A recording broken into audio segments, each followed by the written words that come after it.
दोस्तों, क्या आप जानते हैं जेल में फांसी कैसे दी जाती है और क्यों हमेशा सूर्योदय से पहले ही फांसी दी जाती है? और क्या आपको पता है फांसी देते वक्त मुजरिम जल्लाद को क्यों देख नहीं पाता? और क्या आप जानते हैं फांसी के बाद मुजरिम के बॉडी के साथ क्या किया जाता है? और फांसी से पहले कैदी को 14 दिन तक कैसे रखा जाता है? तो चलिए जानते हम सभी सवालों के जवाब आज के इस वीडियो में, इसीलिए वीडियो में अंत तक बने रहिएगा।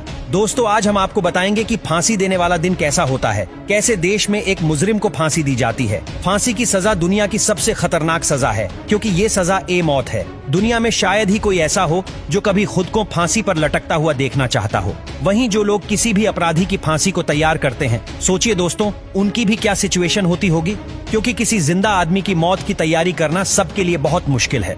खास तौर पर जल्लाद के लिए फांसी को लेकर बहुत सी बात है। तो चलिए दोस्तों, सबसे पहले बात करते हैं कि फांसी दी कैसे जाती है। दोस्तों, हर राज्य का अपना अलग जेल मैनुअल होता है।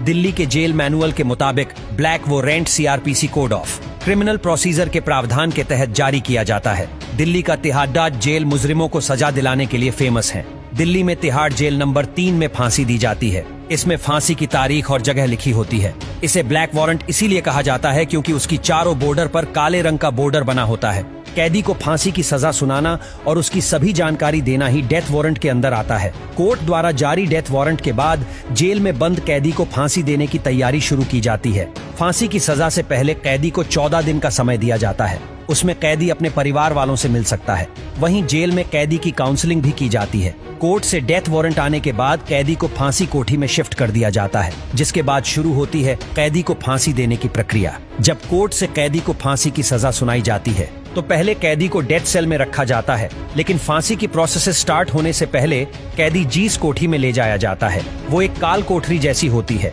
ये एक बहुत ही छोटा सा कमरा होता है जिसमें अंधेरा ही अंधेरा होता है, जिसमें एक कंबल और पीने का पानी होता है। हर समय समय पर कैदी को खाना दिया जाता है और उसे ही फांसी कोठरी कहा जाता है। इस फांसी कोठी में सिक्योरिटी के अलावा किसी को जाने की परमिशन नहीं होती है। दोस्तों, ये फांसी कोठी जेल के बाकी सेल्स की तरह जेल में नहीं होती है, बल्कि ये नॉर्मल जेल से दूर बनाई जाती है। बात करें अगर तिहाड़ जेल की, तो अंग्रेजों के जमाने में ही तिहाड़ जेल के नक्शे में फांसी कोठी का भी नक्शा बनाया गया था। जिस हिसाब से फांसी कोठी का निर्माण हुआ, ये फांसी कोठी तिहाड़ में जेल नंबर 3 में कैदियों बैरक से बहुत दूर सुनसान जगह पर बनाई गई है।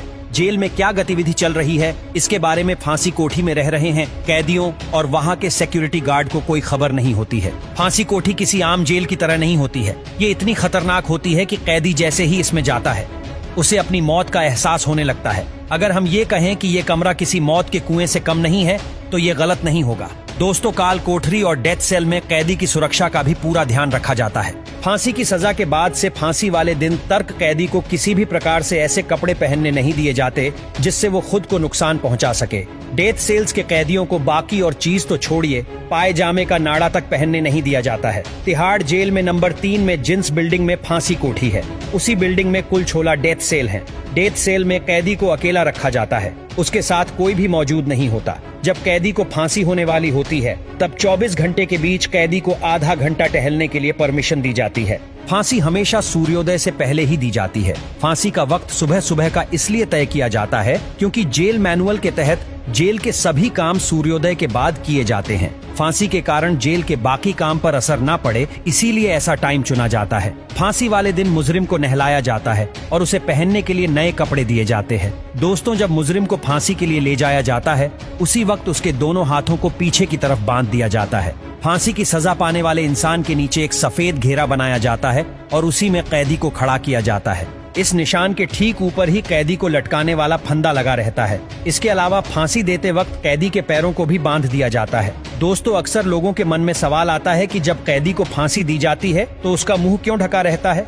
एक्चुअली दोस्तों, अक्सर जब लोग अपनी मौत सामने देख लेते हैं तो उनकी सांसें ऊपर नीचे होने लगती है। अपनी मौत और जल्लाद को सामने देखकर कैदी घबराए नहीं, इस वजह से कैदी को काल कोठरी से लाते वक्त ही कैदी का मुंह ढक दिया जाता है। जहां फांसी होने वाली होती है, तब कैदी की आखिरी इच्छाओं का सम्मान किया जाता है। अगर कोई कैदी फांसी होते वक्त अपनी वसीयत लिखना चाहे, तब वहां मौजूद मजिस्ट्रेट कैदी की आखिर अच्छा यानी कि वसीयत लिखते हैं। इसके अलावा अगर मुजरिम चाहता है कि उसकी फांसी के वक्त वहां पंडित, मौलवी, पादरी मौजूद हो, तो जेल सुप्रीम डेनिस का इंतजाम कर सकते हैं। दोस्तों, फांसी देने की प्रक्रिया में फांसी के सामान का बहुत बड़ा रोल होता है। फांसी के सामान में खटका, रुमाल, रस्सी और सफेद घेरा और रेत का बोरा होता है। दोस्तों, इन सभी सामान फांसी की प्रक्रिया में बहुत जरूरी होता है। आपको बता दें कि फांसी में काम आने वाली रस्सी कोई मामूली रस्सी नहीं होती है, बल्कि इस रस्सी को ऑर्डर से बनवाया जाता है। किसी भी मुजरिम को फांसी पर लटकाने से पहले जल्लाद कैदी के वजन का एक पुतला लटकाकर ट्रायल करता है और उसके बाद फांसी देने वाली रस्सी का ऑर्डर दिया जाता है।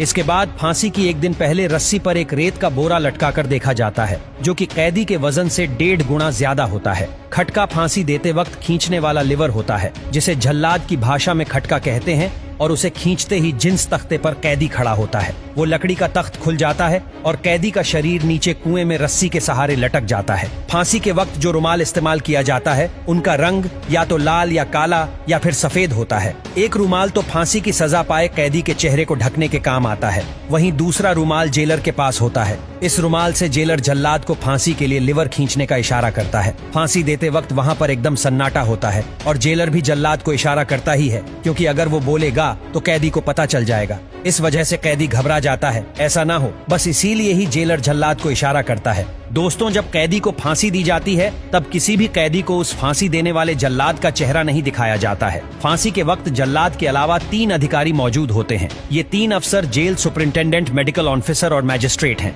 फांसी से ठीक पहले जल्लाद मुजरिम के पास जाता है और उसके कान में कहता है कि मुझे माफ कर देना, मैं तो एक सरकारी कर्मचारी हूँ, कानून के हाथों मजबूर हूँ। इसके बाद अगर मुजरिम हिंदू हैं तो जल्लाद उसे राम राम बोलता है, जबकि अगर मुस्लिम है तो वो उसे आखिरी दफा सलाम कहता है। इतना कहने के बाद जल्लाद लिवर खींचता है और मुजरिम को तब तक लटकाए रहता है जब तक उसकी जान चली जाए। इसके बाद डॉक्टर मुजरिम को चेक करते हैं और मौत की पुष्टि होने की जरूरी प्रक्रिया पूरी की जाती है और बाद में शव परिजनों को सौंप दिया जाता है।